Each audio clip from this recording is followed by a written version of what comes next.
राधे राधे दोस्तों, जैसा कि आप लोगों का सीटेट का पेपर होने वाला है। सीटेट के पेपर के रिगार्डिंग मैं आप लोगों को सीटेट के नोट्स प्रोवाइड कर रही हूँ। सीटेट के नोट्स में हम ईवीएस पढ़ रहे थे और ईवीएस में हमने फैमिली और थीम पढ़ी थी।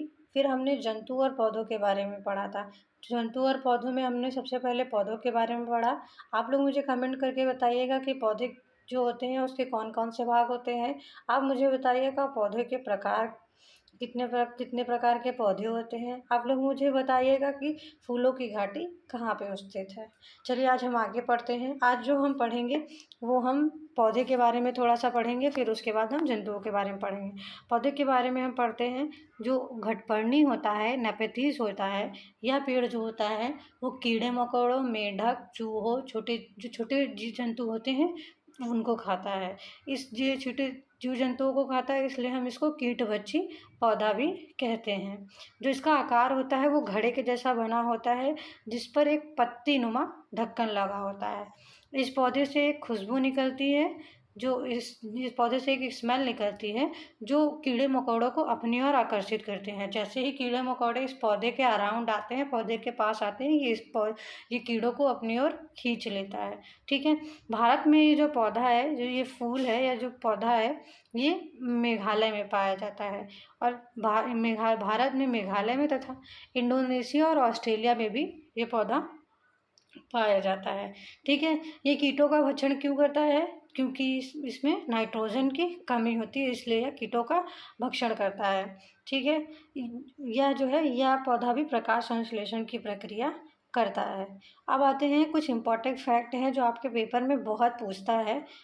जैसे कि पहला है, सिनकोना पेड़ की जो छाल है उससे कुनैन नामक दवाई बनती है। कौन सी बनती है? कुनैन नामक दवाई बनती है, जो मलेरिया के उपचार में प्रयोग में लाई जाती है। ठीक है। अब कुछ जैसे कुछ आपके पास ऑप्शन दिए दिए रहते हैं कि जैसे मूली, गाजर या अरबी ऐसे दिया होता है, फिर आपके पास क्वेश्चन पूछता है कि इसमें से जड़ बताइए। ठीक है। तो हम कुछ मेन चीज़ें पढ़ लेते हैं। जैसे जड़ का उदाहरण कौन कौन सा है? मूली, गाजर, शलजम, चुकंदर। तना का आलू, अरबी, अदरक। ठीक है। पत्ती का पा पालक, बथुआ, मेथी, सरसों। ठीक है। ये किसके उदाहरण हैं? पत्ती के उदाहरण है। आइए हमने पौधे के बारे में जितना इम्पोर्टेंट था हमने पढ़ लिया। अब हम जंतुओं के बारे में पढ़ते हैं। ठीक है। जंतु कितने प्रकार के होते हैं हम ये पढ़ते हैं। जंतु शारीरिक रचना के आधार पर दो प्रकार के होते हैं। शारीरिक रचना के आधार पर कितने प्रकार के होते हैं? शारीरिक रचना के आधार पर जंतु जो है वो दो प्रकार के होते हैं। कोशिरुकीय जंतु और अकोशिरुकीय जंतु। कोशिरुकीय वे जंतु होते हैं जिनकी अस्थियां और उपस्थियों से बना कंकाल होता है, जैसे गाय, भैंस, कुत्ता। आकशेरुकी जो होते हैं वो केंचुआ और केकड़ा होते हैं। इसमें क्या होता है कि इसमें हड्डियों का जो कंकाल है वो नहीं पाया जाता है। ठीक है। अब दूसरा जो टॉपिक है, दूसरा प्रकार है पोषण के आधार पर जंतु। पोषण के आधार पर स्वपोषी और परपोषी। स्वपोषी कौन से होते हैं? स्वपोषी जैसे युगलीना हो गया, क्लोरोप्लास्ट हो गया, मतलब जो अपना भोजन है वो खुद बनाते हैं, वो स्वपोषी होते हैं। और परपोषी कौन से होते हैं? परपोषी वो होते हैं जो दूसरों पे डिपेंडेंट होते हैं, जैसे हम लोग हो गए या फिर जीव जंतु हो गए, गाय भैंस। ये लोग दूसरे पे, गाय भैंस को हम ही लोग चारा पानी देते हैं ना, तो ये जो दूसरों पे डिपेंडेंट होते हैं उनको परपोषी कहते हैं। ठीक। फिर कोशिका के आधार पर होता है जंतुओं के प्रकार। कोशिका के आधार पर क्या होता है? एक कोशिकीय होते हैं और बहुकोशिकीय होते हैं। एक कोशिकीय में होता है अमीबा, पेरिमीशियम, युगलीना, ये सब एक कोशिकीय होते हैं। और बहुकोशियों में हम लोग जैसे हो गए। ठीक है। ये बहुकोशियों का उदाहरण है। अब कुछ इंपॉर्टेंट चीज़ें पूछी जाती हैं आपके पेपर में, जैसे अंडा देने वाले जंतु, मेढक, छिपकली, पक्षी। ये सब सभी प्रकार के जो पक्षी होते हैं ये अंडा देते हैं। बच्चा देने वाले, गाय, भैंस, हाथी। ठीक है। स्थलीय जीव कौन से होते हैं? जो स्थल पे रहते हैं, तो ये कौन कौन से होते हैं? मनुष्य, छिपकली, मेढक। और जलीय जीव कौन से होते हैं? मछली और स्पंज। ठीक है। अब कुछ जंतु हैं और उनके सांस लेने की प्रक्रिया है। ठीक है। ये आपके पेपर में पूछता है, इसी वजह से मैं आपको बता रही हूँ। तो जो मेढक है वो फेफड़े से लेता है। किससे लेता है? फेफड़े से लेता है। केंचुआ जो है वो त्वचा से लेता है सांस। ठीक है। मक्खी और कॉकरोच जो होता है उसके शरीर, मतलब उसके तंत्र में, जो उसका शरीर होता है उसमें वातक तंत्र होता है, उससे वो अपनी सांस लेता है। ठीक है, मनुष्य, शेर, सांप जो है पक्षी, ये फेफड़ा से लेते हैं। ऑक्टोपस और मछली का आप लोग को पता ही है, गिल या फिर क्लोम से लेते हैं। व्हेल और डॉल्फिन जो होते हैं वो फेफड़े से लेते हैं, या फिर उसमें जो वात छिद्र होते हैं उनसे लेते हैं। ठीक है, कॉकरोच एक ऐसा जीव है जो चलने, चढ़ने और उड़ने तीनों कार्यों को करता है। कॉकरोच कौन सा कैसा जीव है? ऐसा जीव है कि जो चलने, चढ़ने और उड़ने का कार्य कर सकता है, मतलब तीनों काम करता है। ठीक है, फिर चमगादड़, व्हेल मछली और सील मछली बच्चों को जन्म देती हैं। ठीक है, ये सब बहुत इंपॉर्टेंट चीज़ें हैं कि ऐसे ही आपके पेपर में पूछता है। ठीक है, मैं कुछ भी वैसा नहीं पढ़ाऊँगी जो आपके पेपर में ना आए। मैं सारी इम्पोर्टेंट टॉपिक ही आप लोगों को कवर कराऊँगी।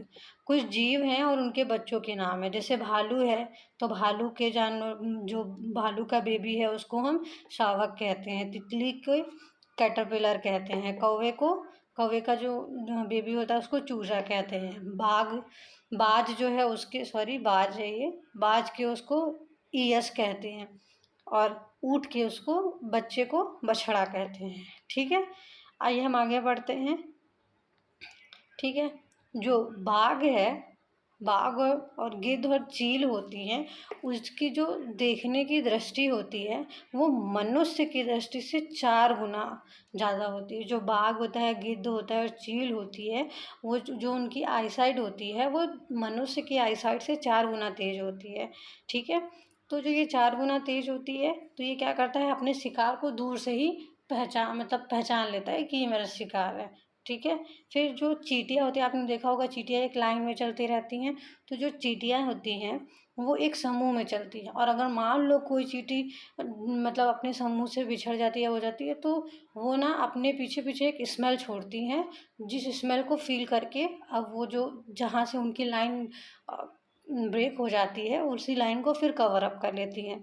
तो चींटियाँ जो होती हैं अपने समूह की अ, उनको उनके द्वारा छोड़ी गई गंध से पहचान लेती हैं। ठीक है, जो रेशम का कीड़ा होता है, जो मतलब कपास पे लगता है, वो अपनी मादा कीड़े को उसकी गंध से पहचान लेता है। ठीक है, मच्छर जो होता है मनुष्य के शरीर की गंध व तलवे की गर्मी से अंधेरे में भी ढूंढ लेता है। ठीक है, सांप जो होता है वो सुनता नहीं है। ठीक है, सांप जो होता है उसके कान, मतलब वो सुनता नहीं है, वो जो चीज़ों को फील करता है वो वाइब्रेशन से, यानी कंपन से उसको चीज़ों का आभास हो जाता है। ठीक है, जो पक्षी होते हैं ये पॉइंट वाइज ही है, मतलब मैंने जो बहुत इंपॉर्टेंट पॉइंट है वो कवर करे हैं, तो ये हम पॉइंट वाइज ही पढ़ेंगे और ये ऐसे ही पेपर में आता है। ठीक है, जो पक्षी होते हैं, बर्ड्स होती हैं, वो अ, दो भिन्न भिन्न दिशाओं को, मतलब दो दो अलग अलग दिशाओं में और दो अलग अलग ऑब्जेक्ट को एक साथ देख सकते हैं। क्यों? क्योंकि उनके सिर के दोनों ओर आंखें होती हैं। ठीक है, फिर जो कुत्ता, बाघ और शेर होते हैं वो अपने मल मूत्र से अपने विशेष क्षेत्र की पहचान कर लेते हैं। जो मतलब कुत्ता, बाघ और शेर होते हैं वो अपनी टॉयलेट से मतलब उन्हें ये पता चल जाता है कि ये उनका एरिया है, मतलब ये उनका इलाका है, वो अपनी टॉयलेट की स्मेल से ये पता कर लेते हैं। ठीक है, रात में जगने वाले जो जीव होते हैं, मतलब जो जीव रात में जगते हैं, वो केवल सफ़ेद और काले रंग को ही देख सकते हैं। बहुत इंपॉर्टेंट क्वेश्चन है, आपके पेपर में आता है। सफ़ेद व काले रंग को ही देख सकते हैं। कौन कौन से वो हैं? उल्लू को कई बार पूछा जाता है कि मतलब उल्लू जो होता है वो रात में ही जगता है। तो जो जितने भी जीव हैं जो रात में जगते हैं वो केवल काले और सफ़ेद रंग को ही देख पाते हैं, उल्लू और रैकून में। ठीक है, हाथी जो होता है, आपने देखा कि हाथी के बहुत बड़े बड़े कान होते हैं, तो जो हाथी है अपने कान से हवा व सुनने का कार्य करते हैं। तब हाथी पढ़ ही रहे हैं तो हाथी के बारे में हम कुछ इंपॉर्टेंट चीज़ें पढ़ लेते हैं। जैसे हाथी जो होता है उसको पानी और कीचड़ में खेलना बहुत पसंद होता है। किसमें खेलना बहुत पसंद होता है? पानी और कीचड़ में, क्योंकि जो वो पानी और कीचड़ में खेलता है तो उसके शरीर को इससे ठंडक मिलती है।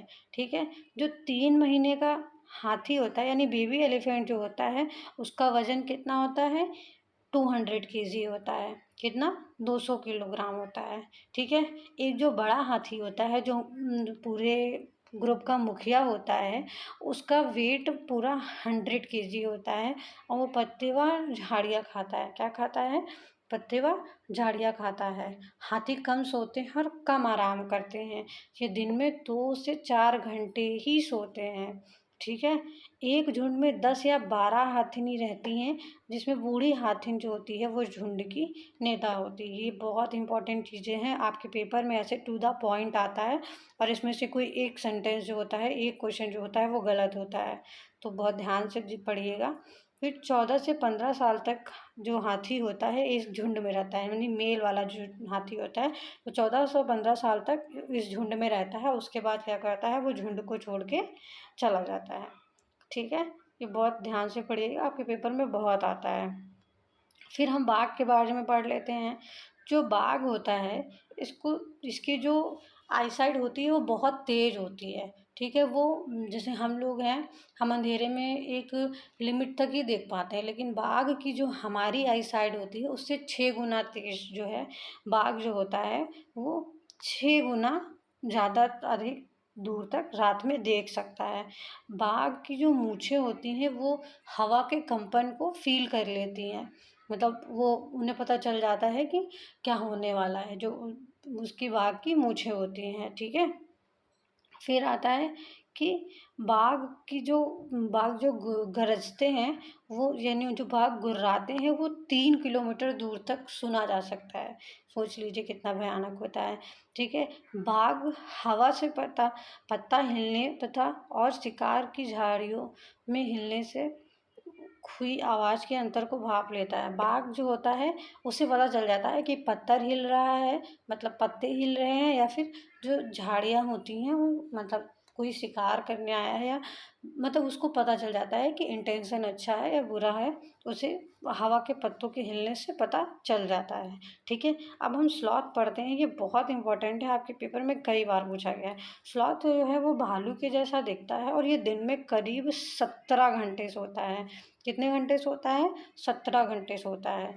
40 वर्षों के बाद अपने जीवन काल में जो इसका पूरा लाइफ टाइम, मतलब जो इसका लाइफ का वो है, वो 40 साल है और 40 साल के जीवन में ये केवल 8 पेड़ पर ही रहता है। कितने पेड़ पे रहता है? 8 पेड़ पे रहता है।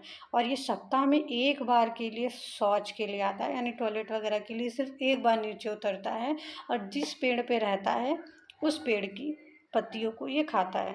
जैसे पत्तियाँ ख़त्म होती हैं, दूसरा अपना जो है पेड़ चेंज कर देता है। फिर हम गेंडा के बारे में कहते हैं, पढ़ते हैं। गेंडा जो है यह स्थल पर पाया जाने वाला दूसरा सबसे बड़ा जीव है। गेंडा क्या है? स्थल पर पाया जाने वाला सबसे बड़ा, दूसरा सबसे बड़ा जीव है। ठीक है। या जो है यह शाकाहारी होता है। गेंडा कैसा है?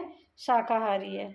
देख लीजिए आप लोग कि जो स्थल पर रहने वाला दूसरा सबसे बड़ा जीव है वो शाकाहारी है। ठीक है। इसका वजन 1000 केजी है। कितना? 1000 किलोग्राम है। और इसकी चमड़ी जो है वो 1.5 सेंटीमीटर मोटी है। कितनी मोटी है?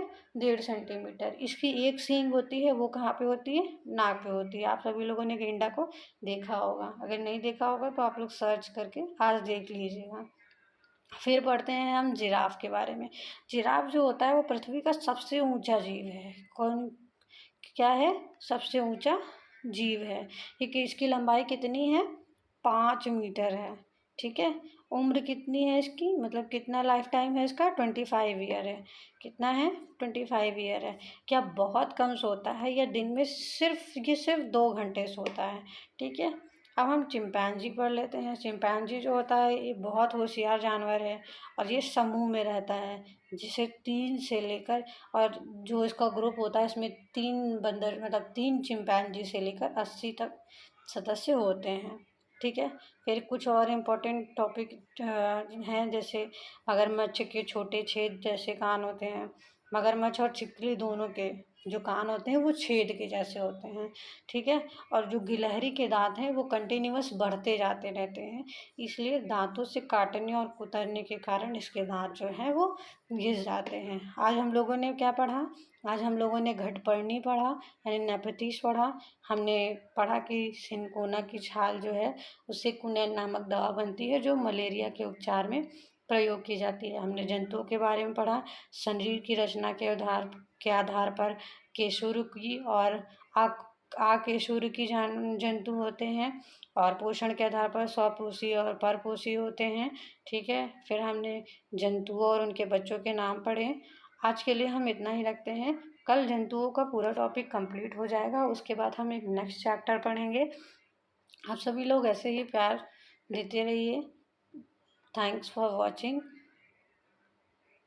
लाइक एंड सब्सक्राइब करते रहिएगा। Thank you for watching.